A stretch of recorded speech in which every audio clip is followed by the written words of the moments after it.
Hello everybody and good morning. It is me, Pyra, and this is July 16th. We are at patch 7.01 in Dawntrail. I unfortunately woke up way later than expected, so this video is coming out a little late as well. And with the patch 7.01 coming in, we have patch 7.01 patch notes. Of course, they're giving another disclaimer here that Treasure Hunt Dungeons, the Cenote Jaja Gural, as well as Arcadian Savage are not coming out with this patch. They will be out 2 weeks from today with patch 7.05. Now, let's get into it because we have a lot of little stuff to cover before I can go into Arcadian Normal. And without further ado, let's check.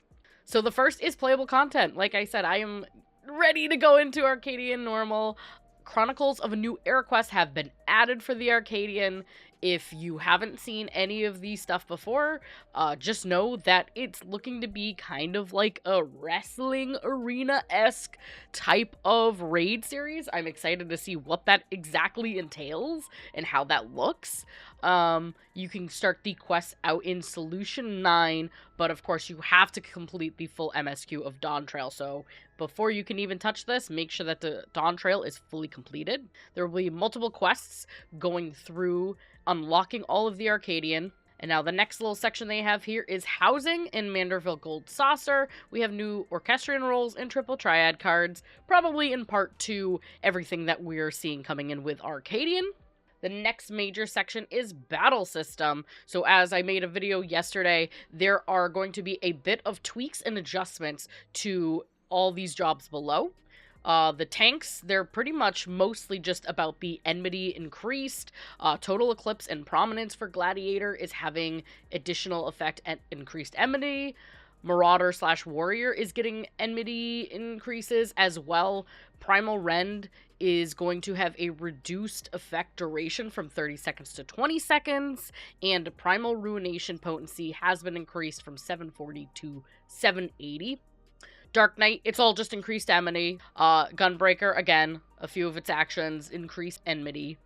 Monk got an insane amount of changes. So there's a lot of changes with Monk. I would recommend sit down and reading this. Everything across the board is being increased. The only two things that weren't just an increase, Snap Punch for flank potency has been reduced instead of increased from 360 to 330, and Dragon Kick, stacks of Oppo Oppo's Fury are now only granted while in Oppo Oppo form. So definitely take a look at that if you are a Monk main, but it looks great in the sense of everything is being increased. So Monk mains probably rejoice. We will have to see. The next section is Samurai. So Tendu Setsugaka did get its recast time reduced from 3.2 to 2.5 seconds, as well as Tendo Keishi Setsugaka. And I apologize if I butchered those names. Viper, for a bunch of abilities, had its range increased from 3 to 5 yalms.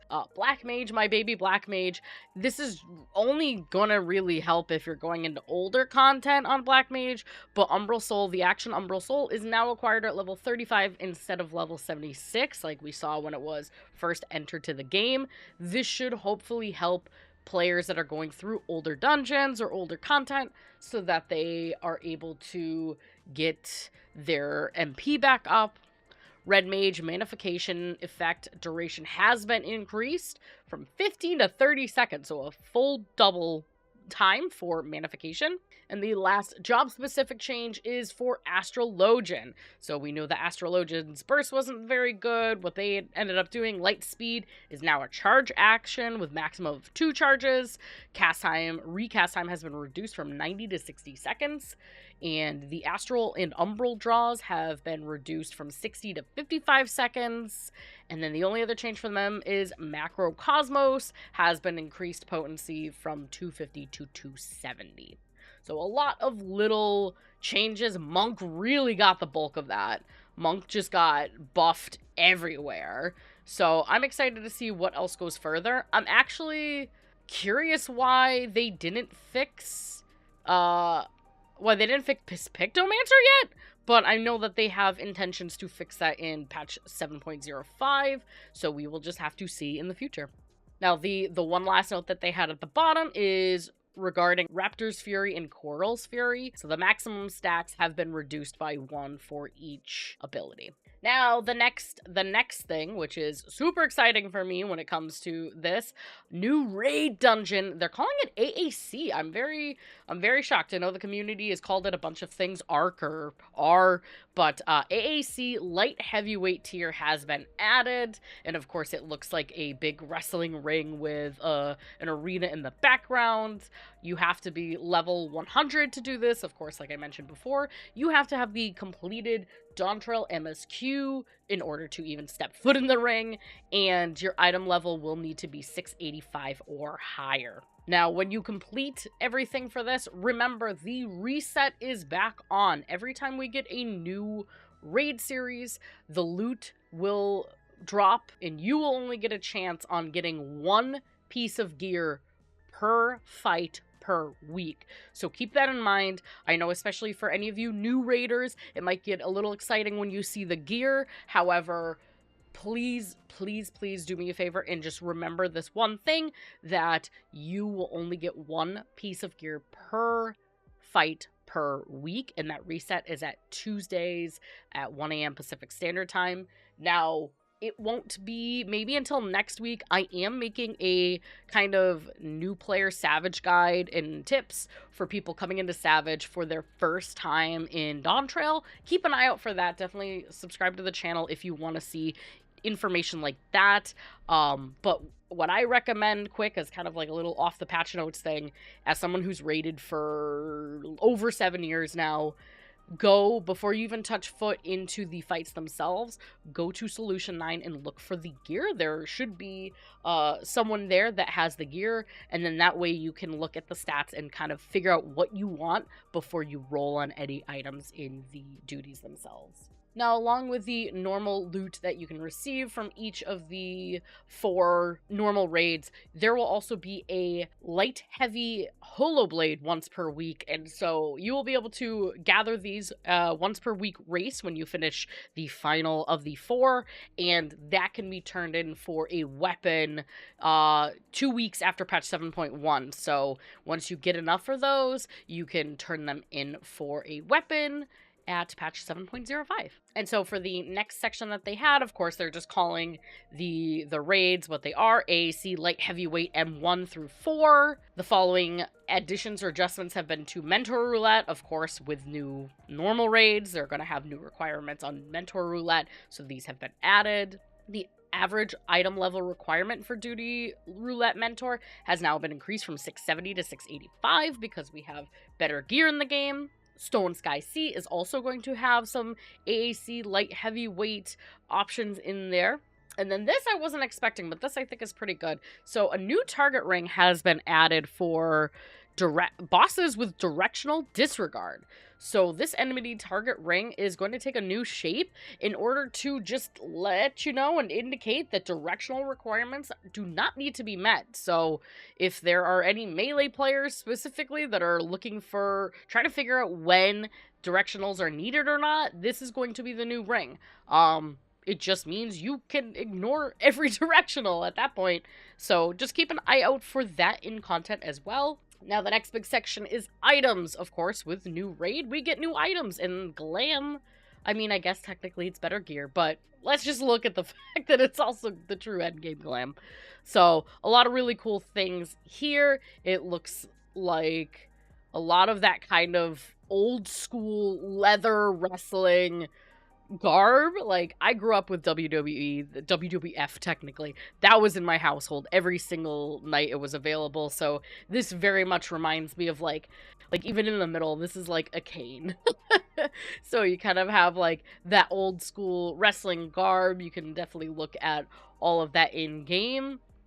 Items added in patch point 7.01 will be listed at a later date. I'm surprised they're not listing it but it is not being listed. But I would recommend checking that out in Solution 9. Other item adjustments: the Furnishing Stone partition can now be dyed, so a new dyeable option there. Requirements for access to the script exchange in Tuliolal have been changed. So before, players must first speak with Rodinia in Solution 9.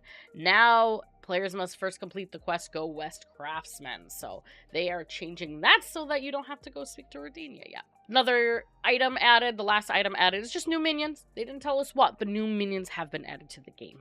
Probably for Arcadian as well. System updates, a bunch of system updates. Not too much, actually. Some is system updates. First one is, in order to reduce server congestion, the newly added area in patch 7.01, again, I believe that this is Arcadian, is going to be split into multiple instances. This is not going to be permanent, but they will remove it once the congestion is no longer an issue. The next thing here is the number of field instances implemented in patch 7.0 have been changed as follows. So we got reduced instances as we don't need them anymore. Tuliolal has 2 now instead of 3, and Urkapacha and Kazamauka have 3 instead of 6. Next system change, Old Charlayan will no longer be separated into multiple instances, which is easy to see now that a lot of the player base has moved on to Dawntrail. Next thing is new achievements and titles have been added. New trophies and achievements have been added for PlayStation 5 and Xbox Series XS. And new music and sound effects have been added. So just a bunch of little things in there. And then the final section is just a bunch of issues. I'm not going to look at these in super detail because there is a lot. A lot of them are minor, so I recommend if you are having specific issues, definitely take a look through this. The only one that I see right off the bat that I think is a very important one is regarding the Xbox Series X or S, an issue wherein lowering the game's resolution while dynamic resolution is enabled, causing the game's graphics to appear distorted. I know poor Xbox players keep having issues, so that should hopefully be a fixed issue there. And yeah, just looking through everything else, nothing's too crazy. A lot of kind of text issues, a lot of little bugs in the game with emotes I think are starting to get weeded out.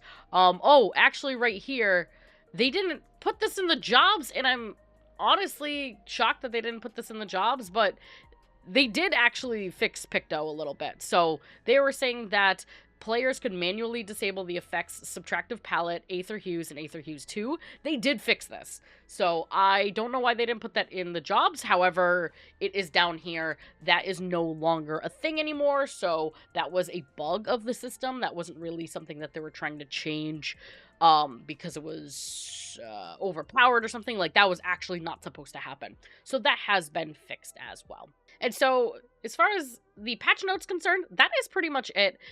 They did have a little section here. There is one more known issue, an issue wherein the fade-out timing is incorrect for an orchestrion role added in patch 7.01 when playing it in a playlist. So, very, very small minor issue. But yeah, we have a lot of good things today with patch 7.01. The Arcadian Reign is the bulk of it, as well as a bunch of little job changes. So I don't know about y'all, but I am about to head into Arcadian for the first time, so wish me luck. Do you like Final Fantasy XIV news, updates, everything in between? Come subscribe to the channel, like the channel, leave me a comment below. It means a whole lot. I do everything in this game from casual content all the way through Savage and Ultimate rating, so if you want to hang out with me and see my chaos, definitely come by the Discord, join the streams. I stream at least 5-6 days a week, and without further ado, let's get into it. I will see you in game. Bye!